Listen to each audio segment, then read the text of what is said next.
আরে যারা head comment গুলো করে তারা চায় আমরা রিপ্লাই করি, ওর জন্য ওরা করে।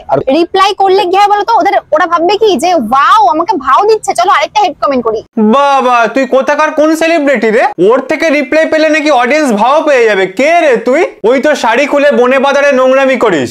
ও নাকি আবার সেলিব্রিটি। টাকা কামানোর জন্য যে নিজের কাপড় খুলতে পারে তার মুখে না এত অহংকার মানায় না। কিছু কিছু অডিয়েন্স আছে যারা কন্টিনিউয়াসলি আমার ভিডিও দেখতে পছন্দ করছে, কিন্তু তারা হেড কমেন্টও করছে, সেক্ষেত্রে কিন্তু আমাদেরই লাভ।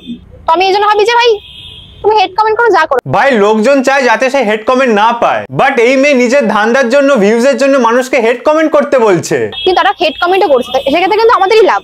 তোর মতো নির্লজ্জ মেয়ে না আমি আর একটাও দেখিনি। টাকা কামানোর জন্য মানুষকে হেড কমেন্ট করতে বলছে, ছি ধিক্কার জানাই তোকে। টাকার জন্য আর কত নিচে নামবি তুই? টাকার জন্য তো বারবার কাপড় খুলছিস। তুই ভালো করেই জানিস এই নোংরা কাজ করলে মানুষ তোকে হেড কমেন্ট করবে, তারপরেও তুই এই নোংরামিগুলো করে বেড়াচ্ছিস যাতে মানুষ হেড কমেন্ট করে তোর ভিডিওর ভিউজ বাড়ায়। মানে তোর মতো নোংরা মানসিকতার মেয়ে আমি একটাও দেখিনি। কোনটা বিষয় যদি কোনো রোস্ট করে তাহলে কি হয়, ওই টাইমটাই মানুষ হেড কমেন্টটা করে।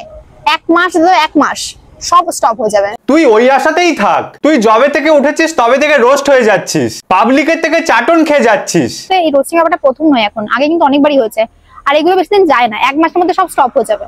তুই শ্রাদ্ধ ব্লগ করার জন্য আগেও রোস্ট হয়েছিস, এখনো রোস্ট হচ্ছিস, কেউ তোর কুকীর্তি ভোলেনি।